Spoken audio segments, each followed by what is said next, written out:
what happens is that when trauma acts up, the midfrontal cortex, the part that's rational and can respond in the present moment, goes offline.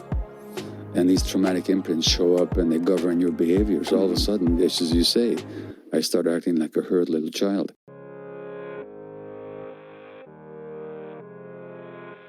Hey, my name is Melissa LAINN, and I'm obsessed with all things self-empowerment, self-development, spirituality, and holistic healing to help you navigate this thing called life in a more fulfilled way. Ever felt like you missed the class on how life works? So did I. I'm just a regular girl who grew up not understanding how to create success, where to find fulfillment, or how to live a life that I actually enjoyed.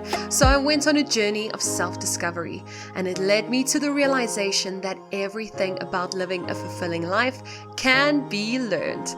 And so the LifeKraft podcast was born. Here, you'll learn how to stop letting life just happen to you and how to begin crafting a life you can actually get excited about. No topic is off limits here, from the scientific to the mystical and everything in between. Difficulties, failures, growth, victories, and more are all real life happenings that myself and our guests will discuss. Think of this as your library to life, where you can tune in whenever you feel like you have no idea what you're doing. Get ready to be challenged and encouraged to craft a life you're actually excited to wake up to. This is the LifeKraft podcast. In this episode of 7 Minutes to Success, we feature world-renowned addiction expert, author, and speaker Gabor Maté, whose expertise on trauma, addiction, stress, and childhood development have made a massive impact on how people view these subjects. In this quick clip, he shares his definition of trauma and how it manifests, how to recognize when trauma shows up through your triggers, and how trauma fuels disease in our modern age. Be sure to share this clip, subscribe to the podcast, and enjoy. The average person, when they think about trauma, they think of horrible events like a war, like extreme abuse, physical, sexual, emotional abuse, catastrophes, people dying, and so on. And, those are traumatic. But trauma is not the events. Trauma comes from the Greek word for wounding. So trauma is a wound that you sustain. And you can be wounded without catastrophic events. So those traumas, the big, noticeable, terrible events that happen to you, they're called, we can call big T trauma. Mm-hmm. But you can also wound people, not only by hurting them badly, but simply by not meeting their needs. And in this society, a lot of children grow up with their essential human needs being met. So that's what I call small T trauma, where people aren't doing bad things to you necessarily, but the good things that should be happening are not happening. Mm-hmm. So you can hurt people by hitting them. You can also hurt people by not giving them water, so not meeting their needs. Mm-hmm. In that sense, we have certain emotional needs as human beings, as evolved human beings, that this society not only fails to meet, but actually tramples on very deliberately and very chronically. So a lot of children get traumatized, not just by what happens to them, but by what doesn't happen to them that should have happened. Right.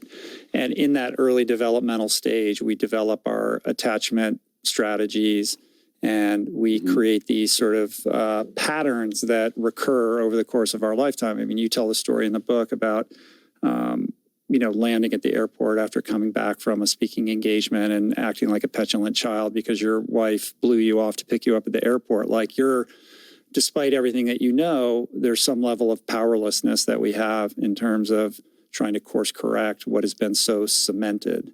Well, trauma is a wound that if it doesn't heal, it just keeps acting up. So that airport example is me arriving back from a speaking trip at age 72 or 73, and my wife is not there to pick me up. And I go into a rage, and I become very withdrawn, which is a mirroring of exactly what happened to me when I was a year old, when my mother gave me to a stranger to save my life, and I didn't see her. So my mother wasn't available to me. And when I saw her again after 4 or 5 weeks, this is wartime Hungary, I didn't even look at her for several days, which is what an infant does to protect themselves from the pain of being abandoned again. So that wound, unless it's healed, will show up again even 70 odd years later when the woman I'm relying on doesn't show up for me. So that's a traumatic imprint.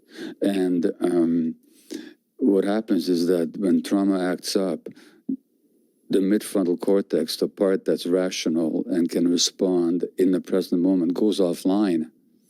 And these traumatic imprints show up and they govern your behavior. So all of a sudden, just as you say, I start acting like a hurt little child. Healing of trauma is in learning to recognize and cope with these imprints. But the lack of that healing shows up in this society, in every realm, in medicine, in health, in mental health, in the pop culture, in politics, in economics, everywhere. Right.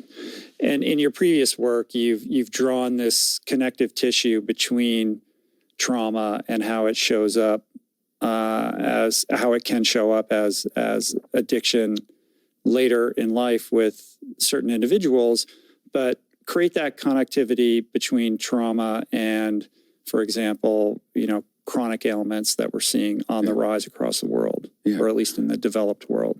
Well, so there's a rise in autoimmune disease.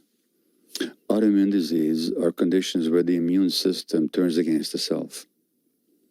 So, and starts destroying. The immune system, which is meant to protect us, turns against us and starts destroying our bodies.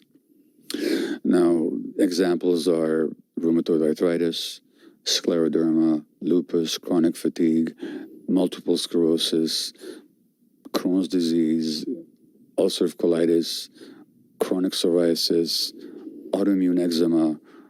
One could go on. This is rising in this society. And not only is it rising in a society, as the globalized economic system takes over more of the world, it's rising internationally. And it's rising particularly amongst women. Now, when I looked at the people who develop autoimmune disease, it's always related to stress. And particularly people's coping styles. So people with autoimmune disease typically repress their emotions. They don't know how to be in contact with their healthy anger. They tend to suppress their real selves to fit in with society and with their families. And essentially, when people don't experience their healthy anger, their anger doesn't go away. It gets suppressed, turns against themselves. Now, our emotional apparatus is very much connected to our immune system. In fact, they're part and parcel of the same system. When our emotions turns against us, our immune system can turn against us as well. In this society, because so many people are not allowed to be themselves, they have to kind of suppress who they are in order to survive and fit in, we're getting more and more autoimmune disease, is my view. Lots of evidence for it. Thank you for tuning into this episode. Remember, this is only a segment of the whole presentation. Please follow the link in the description below to listen to it in full. If you loved this episode, please leave a positive review for us and let us know on social media at the LifeKraft what inspired you. We will connect again in the next episode, and until then, keep creating a life you are excited to wake up to.